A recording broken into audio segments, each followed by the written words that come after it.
Bonjour à tous, dans cette vidéo on va présenter l'exercice sur les potentiomètres en transition. Alors on va regarder un peu ce que vous avez à faire. Il va falloir réaliser l'interface qui est ici. Vous en avez déjà un morceau qui est fait. Donc cette interface, elle se compose dans la partie haute d'un champ input de type nombre qui va me servir à représenter l'abscisse de un potentiomètre qui est sélectionné.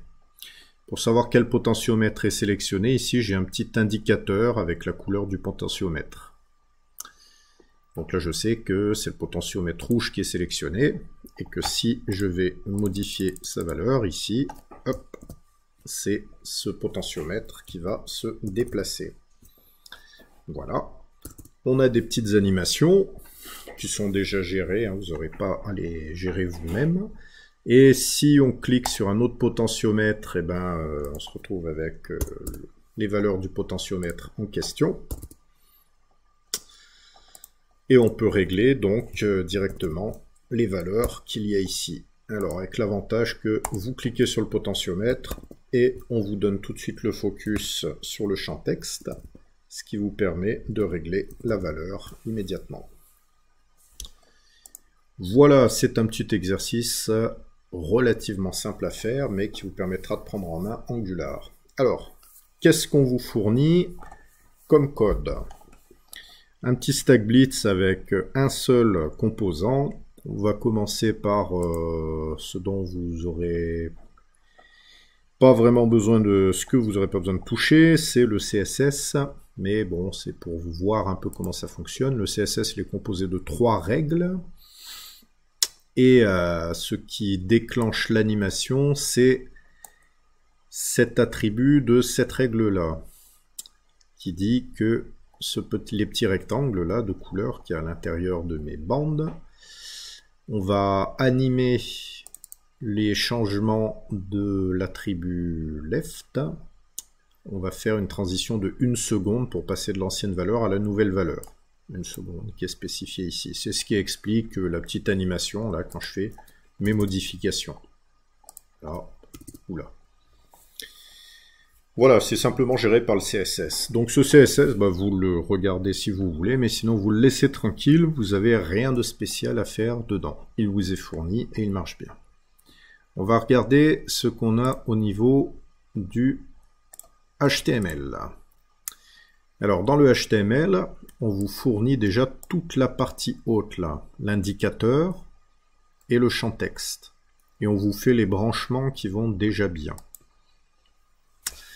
L'indicateur va représenter la couleur du potentiomètre courant qui va être désigné par V. La balise input va représenter la valeur du potentiomètre courant, V.value. Ce que vous aurez à compléter, c'est cette partie ici. Les potentiomètres qui vont représenter V1, V2 et V3. Et en dessous, là, je vous ai mis une petite balise de debug préformatée qui va représenter le tableau V1, V2, V3 au format JSON, c'est ce qui est représenté ici. Ça, c'est pour que vous voyez ce que contiennent vos données.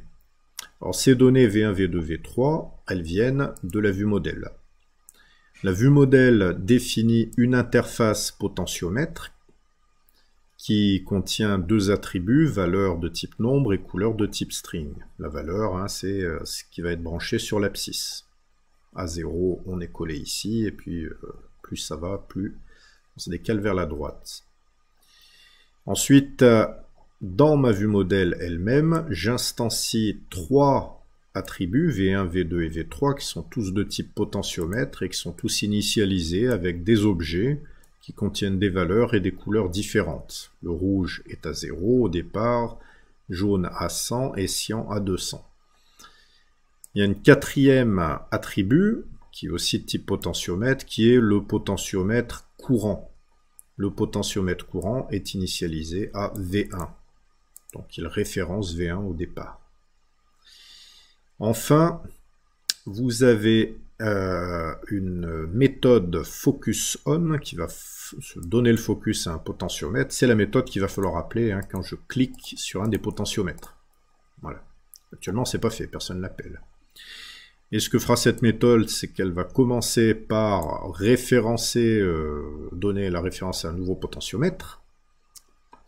Puis, ce qu'il faudra compléter, c'est donner le code pour donner le focus à la balise input qui est là.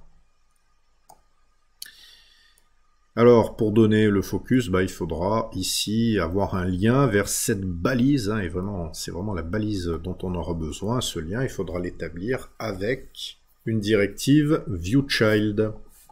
Il faudra utiliser. Voilà, elle est ici, la directive viewChild. Ça sera à vous de l'utiliser. Hein, pour rappel, elle donne accès à un élément ref. Ici, ça sera un élément ref de HTML input. Donc ça sera à vous de le faire. Reprenez l'unité précédente. Je pense que c'est assez explicite ce qu'il va y avoir à faire. Au niveau du HTML, donc je vous ai dit, hein, les seuls trucs à modifier, c'est ici. C'est les balises V1, V2, V3. Je vous conseille déjà de bien gérer une balise V1, enfin une balise, un fragment là qui va représenter V1. Qu'est-ce qu'il va falloir faire là-dedans? Alors, la première chose, il faudra représenter la valeur réelle de V1. Et donc pour ça, il faudra modifier les attributs, deux attributs style de cette balise, ici. Hein, le div qui est à l'intérieur de la balise div potentiomètre. Cette balise, il faudra lui préciser quelle est sa couleur de fond, un peu comme on a fait ici, sauf que la couleur, ça sera v1.color. Il faudra lui préciser son attribut left de style, hein. Donc il faudra dire que style.left est égal à v.value, tout simplement, avec les bons bindings qui vont bien, les bindings à la Angular. Avec ça, vous aurez votre potentiomètre qui sera positionné au bon endroit. Mais il faudra aussi gérer le fait que lorsque vous cliquez sur le potentiomètre, alors là je vous laisse le choix, soit il faut viser la case précise, soit vous pouvez cliquer sur le bandeau, là comme j'ai fait, hein, et ça marche aussi. Si vous cliquez donc sur le potentiomètre ici, alors il faudra dire que vous donnez le focus à V1. Pareil pour V2, pareil pour V3. Voilà, c'est un exercice qui n'est pas très compliqué, mais qui vous permet de commencer à vous faire la main avec Angular. On se retrouve, n'hésitez pas à poser des questions, hein. Et puis on se retrouve plus tard pour la suite du cours sur Angular.